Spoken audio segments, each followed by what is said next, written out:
বিপ্লব কুমার দেবনি পিরমুঙ্গ ফাশালো দনপুরনি তৈবান্দাল আমসাইয় লোকথুম পান্দা খালাইকা হাকতরনি মন্ত্রী Pratima Bhowmik মানজাখা West Tripura Lok Sabha আচুক tiny বাদাইনে Biplab Kumar Deb আমসানি MLA বিন্দু Debnath MDC পদ্মালু Tripura নখবৈ বিজেপিনি গুবুন অজমারক Lok Sabha চংবারিনি সাল সাম্পাই ফাইমানি বাই হাস্তিনি থंगरं बदलकनि बिसिंग नुकजाखा चंबारिनो कितिंगै तैबो पिलाइमं सालब्रुम नजया हास्तेनि दाल बिदाल थायो इस्ट वेस्ट त्रिपुरा लोकसभा आचुक थायो बादानि रकनि पिरमुंगलु आजि जाकमानि रेलिते कक्सा पान्दारक आबो हाइकेनो बिप्लब कुमार देबनि पिरमुंग फाशाला दनपुरनि तैबान्दाल आमसायो लोकथुम पान्दा खलाइका हाकतरनि मन्त्री प्रतिमा भौमिक मानजाखा वेस्ट त्रिपुरा लोकसभा आचुक थाइनि बादाइने बिप्लब कुमार देब आमसानि एमएलए बिन्दु देबनाथ एमडिसि पद्मालु त्रिपुरा नखबৈ बिजेपिनि गुबुन अजमारक पान्दानि पुइला बखाकनो ककनारकनानि थांगै बिजेपि हाफांबाय सुसावै सीपीआईएम हाफांनो लाचि मुंग्रिवै ककनारखा वेस्ट त्रिपुरा लोकसभा आचुक थायो बिजेपिनि बादाइने बिप्लब कुमार देब আরে ও তো সেন্ট্রাল গভর্নমেন্টের পয়সা আপনি কি করেছেন আপনার দ্বারা যুবকদের জন্য কি করেছেন একটা কাজ করুন একটা কাজের জন্য আপনাকে মনে রাখবে একটা কাজ করুন মানিক বাবু জিতেন বাবু 35 বছর সরকার ছিল কোনো কাজ বলতে পারেন না আমরা 6 বছরের সরকার হয়েছে যদি বিপ্লব দেবকে জিজ্ঞাসা করে যে মহিলাদের জন্য বিপ্লব দেব তুমি কি করেছো আমি বলতে পারবো মাননীয় প্রধানমন্ত্রী নরেন্দ্র ভাইয়ের আশীর্বাদে 33% সরকারি চাকরির মধ্যে রিজার্ভেশনের ব্যবস্থা ভারতীয় জনতা পার্টির সরকার করেছে যেটা ইতিহাস হয়ে গেছে মেরে মিত্র বিপ্লব দেবকে যদি জিজ্ঞাসা করে তো বলতে পারবো ত্রিপুরাতে টিএসআর এর মধ্যে মহিলা নেওয়া হতো না প্রথমবার 10% রিজার্ভেশন রেখে হোম ডিপার্টমেন্টে 137 জন মহিলা AK-47 নিয়ে দাঁড়ানোর ব্যবস্থা বিপ্লব দেব ভারতীয় জনতা পার্টি সরকার করেছে বিপ্লব দেবকে যদি জিজ্ঞাসা করে জনজাতির জন্য কি করেছো ব্রো রিয়াং শরণার্থীদেরকে 23 বছর যাবত যারা যাযাবর ছিল নিজের দেশের মধ্যে তাদেরকে স্থায়ীভাবে থাকার ব্যবস্থা ভারতীয় জনতা পার্টি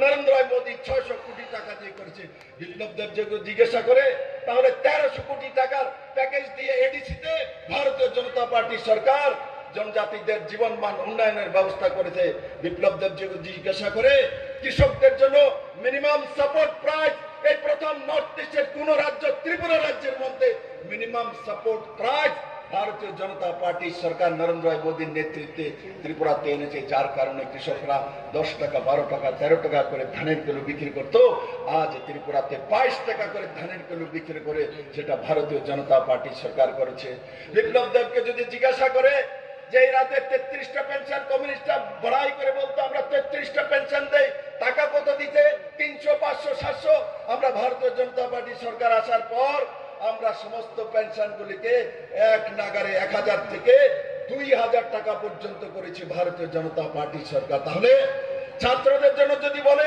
এনসিইআরটি সিলেবাস ভারতীয় জনতা পার্টি সরকার লাগু করেছে বিদ্যাজ্যোতির 125টি স্কুল সিবিএসই সরকারি স্কুল ভারতীয় জনতা পার্টি লাগু করেছে মেরে মিত্র তাহলে যদি বলে ছাত্রদের জন্য কি করেছো বিজেপি করেছে মহিলাদের জন্য কি করেছো বিজেপি করেছে জনজাতির জন্য কি করেছো বিজেপি করেছে বুজুর্গদের জন্য কি করেছো বিজেপি করেছে কিন্তু যদি কমিউনিস্ট সরকারকে জিজ্ঞাসা করি আপনারা কি করেছেন তার একটাই জবাব কাস্ত হাতেরি বানিয়েছি পার্টি অফিস বানিয়েছি ফ্ল্যাগ ডান্ডা বানিয়েছি মানুষকে লাল চক্ষু দেখিয়েছি মানুষকে মারধর করেছি মহিলা নির্যাতন করেছি যুবকদের বেকুব বানিয়েছি ডিওএফ বানিয়ে চাঁদা তুলেছি মহিলা সমিতি নারী সমিতি বানিয়ে লাইন ধরিয়ে মিছিল করিয়েছি ক্ষেত মজুরের নামে কৃষকদেরকে শোষণ করেছি তারপর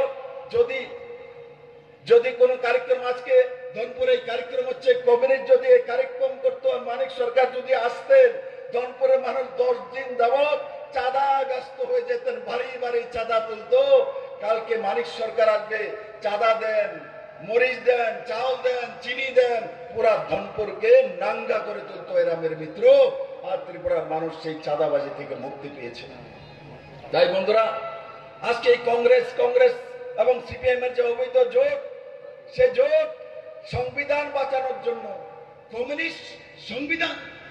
কমিউনিস্ট রাষ্ট্র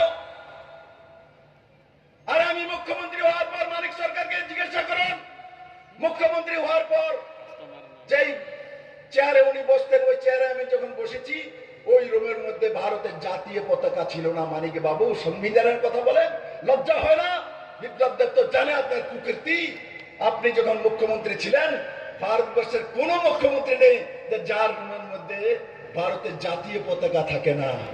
এমন কোন ডিএম নেই, এমন কোন মন্ত্রী নেই যার রুমের মধ্যে জাতীয় পতাকা ন্যাশনাল ফ্ল্যাগ থাকে না। উনি 20 বছরের মুখ্যমন্ত্রী, উনার রুমে একটা জাতীয় পতাকা ছিল না।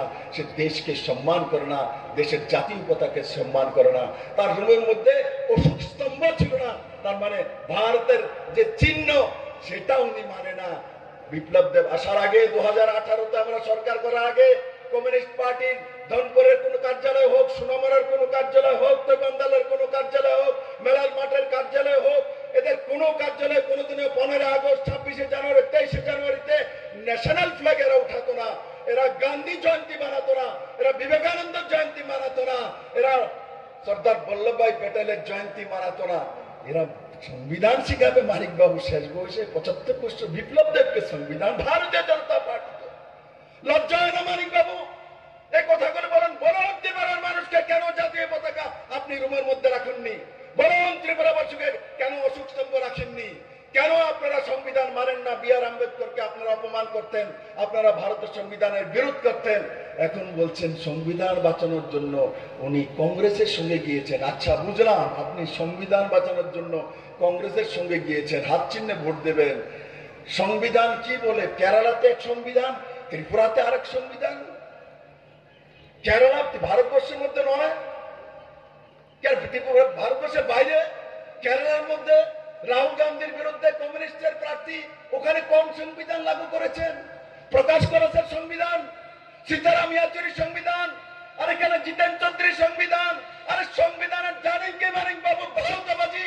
আপনার সারা ত্রিপুরা রাজ্যে আপনি 25 বছর রাজত্ব করেছেন, আপনারা 35 বছর মানুষকে কি দিয়েছেন? মানুষকে দাঙ্গা দিয়েছেন। 80 দাঙ্গা আপনাদের। কংগ্রেস এবং সিপিএম এর জন্যই এনএলএফটি আইপিএফটি তৈরি হয়েছে। জনজাতিকে বেবুকুফ বানিয়েছেন, AK-47 হাতে তুলে দিয়েছেন, চাউল হাতে দেননি, টাকা হাতে দেননি, রোজগার হাতে দেননি। আপনারা অস্ত্র তুলে দিয়েছিলেন। এটিটিএফ কে তৈরি করেছে ত্রিপুরার মানুষ জানে, এনএলএফটি কে তৈরি করেছে ত্রিপুরার মানুষ জানে। আপনারা 80 দাঙ্গা দিয়েছেন, ইনসার্জিটি দিয়েছেন, মহিলা বলাৎকার দিয়েছেন, উজান ময়দানের বলাৎকার দিয়েছেন। আপনারা বীরচন্দ্র মেনন 12 জনকে খুন দিয়েছেন। আপনারা পরিমল শাহ মন্ত্রীকে খুন দিয়েছেন। আপনারা মধুসূদন শাহ এমএলএ কে খুন দিয়েছেন। আপনারা আগরতলাতে এসডিএম সুখরাম দেববর্মাকে আবন ইয়াগুলো বিজেপি হাফাংনো বলাयै ককনারখা হাকতরনি মন্ত্রী প্রতিমা বোমেক। দনপুর নিশিমি প্রবীরনি ককথুম চিনি খরাং।